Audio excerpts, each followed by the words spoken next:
Hello and welcome to the latest episode of the Low Budget Review Show. I am your host, Eric Smith, and today I am talking about My Life in Horror, Volume 1 by Kit Power. I don't know who the publisher is, but it's a collection of essays from Ginger Nuts of Horror, and so obviously it's a nonfiction book, and after reading this, I may just have to stop reviewing things because I've been put to shame. This book is fantastic. 5 out of 5 stars. I'm just going to tell you that right now. As I said, it's a collection of essays from Kit Power. And I guess the column for Ginger Nuts of Horror is called My Life in Horror. And it's a memoir as much, if not more, than it is reviews. And is it Jim? Let me check. Introduction. Jim McLeod says in the introduction, Kit Power sort of stretches what horror is. He talks about movies, books, comics, music, and real life. And so it's this covers him from age 0 to, well, it says 16 plus, but most of this is his early years. And it starts with these 3 essays he calls the Holy Trinity, which is the book that made me, the movie that made me. I'm just going to look, and the album that made me. And so there, no spoilers really. You can look at the table of contents. The book that made me is It. The movie that made me is RoboCop. The album that made me is Appetite for Destruction by Guns N' Roses, of course. And what Kit does here is talk about not just the book or the movie or the album, but his life, where he was when he first experienced whatever the thing is that he's talking about, how it affected him at that age, how he feels about it now. He does say right off the bat that a lot of this is based on memory, so he's trying to be as factual as he can, but he can't be sure that the details are all exactly right. And it's just, I love the way he mixes life with the review. I was reminded of Joe Bob Briggs. I used to read his drive-in movie reviews way back in the day when they were in our local paper, and how basically like the first half of his review was a story about getting ready to see the movie, picking up his friends, picking up some beer to go to the drive-in. You had this anecdote followed by the movie review. And Kit Power here, yes, singular, doesn't do exactly the same thing, but is reminiscent of that because, again, he's like, all right, this is the date. I was this age, and this is how I came to see this thing. He talks about the Van Man, the movie Van Man. That's what he was called, because he lived in a small town. Closest video rental store was 8 miles away. So once a week, this guy in a van, it sounds scary, this guy in a van would drive around, and this van was full of VHS tapes, and he would rent them out to people. And then he'd come back the next week and pick those up and rent you some other ones. And so, we learn about that. I absolutely love the essay for RoboCop, which starts out talking about how it was amazing the year RoboCop came out, that it swept the Oscars. It won every award except for Best Documentary. And then he goes into how he says, basically, let's imagine an alternate world where this didn't happen. And then we get into the review and why RoboCop is the greatest movie ever made. I love the points that he lays out. It's entertaining.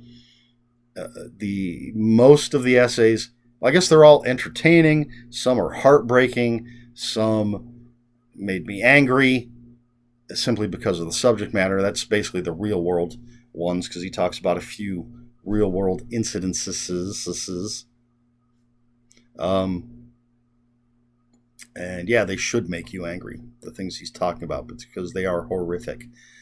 As I said, just books, movies, music, So let's see, just to name a few: Indiana Jones and the Temple of Doom, Doctor Who and the Terror of the Autons. But he's talking about the book, not the TV episodes. Gremlins. Let's skip down. The Lost Boys. That's a really fun essay. The Wasp Factory, Hellraiser, Sleepers. Again, the book, not the movie. Last House on the Left. Excuse me. And then at the end, A Death in the Family, the Batman comic, where spoilers. I mean, it's so old. Is anyone going to be spoiled by this? Fans of the comic, readers of the comic, voted for Robin to die, which led to one of my favorite characters years and years and years later, Red Hood. Absolutely love Red Hood. So that was great reading about that. And again, he's talking about not just the comic, but the emotional impact that it had on him. And yeah, that's not how I review things. He gets deep. He talks about meaning and all these other things that I can't think of the proper words for right now. And sometimes, because I guess when it comes to books, or any of this stuff, I'm a surface kind of guy. I'm reading to be entertained, if I'm reading nonfiction, obviously I'm reading to be informed. But when it comes to fiction, I'm reading to be entertained. Sometimes I'm not so dense, I don't pick up on some of the more subtle things. But a lot of people really read into books and movies and everything else, and I don't always agree with that. I don't always agree with their assessment. Of course, it's a huge argument: artists' intent versus consumers' ideas. I don't know. I fall on the side that the artist's intent is what's most important. I think things can be misread, misinterpreted. And sometimes I think, as in some of the things in here, I think people might read a little too much into it. But that gives you an insight into that person, I think. So it's interesting to read it, whether or not I agree with it. It's just interesting to read what another person has to say. So, I mean, again, it's a bunch of essays. It's volume 1. There are little sort of editorial notes in here that make reference to what's going to be coming up in volume 2. So obviously that's already planned. I'm already looking forward to it.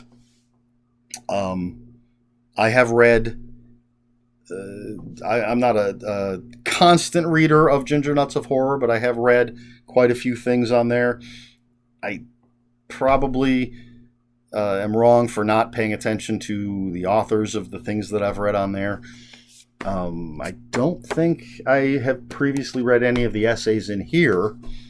We'll see what happens when Volume 2 comes out, if I recognize any of the stuff there.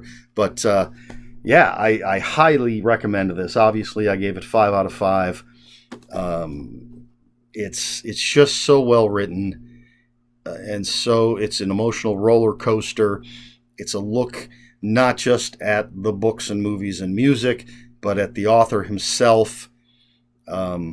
He exposes a lot of himself, and it's not in any weird way. Come on, people. But yeah, it's a great collection of essays. I highly recommend it. It's so well written. It's so interesting. Even the music is probably the stuff. Well, I was going to say that I'm least familiar with, but I mean, he talks about Queen. I know I used to have every single Queen album up to, I think, the Flash Gordon soundtrack, but actually on vinyl, had all of Queen.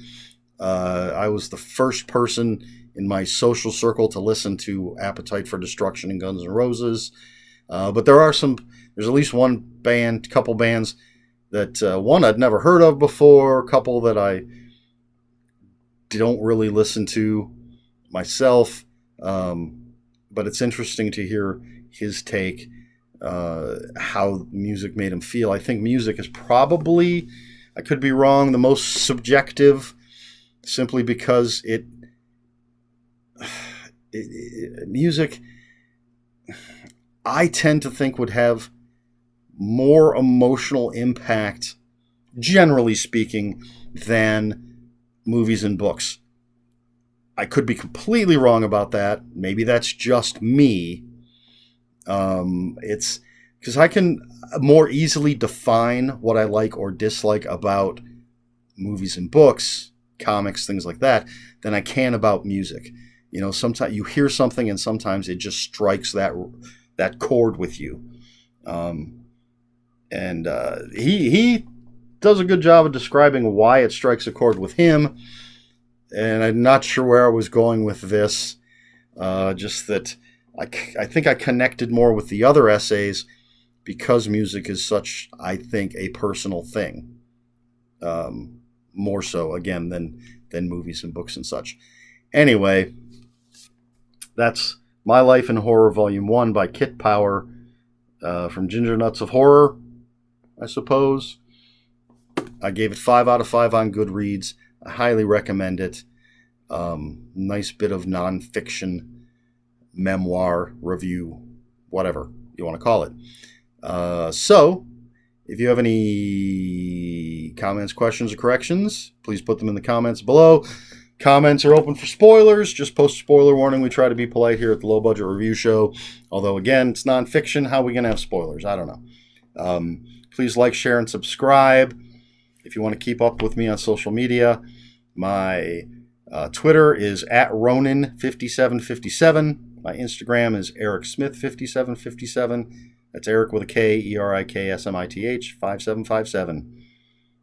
That's all I've got. This has been the Low Budget Review Show. I have been Eric Smith, and until next time, read more books.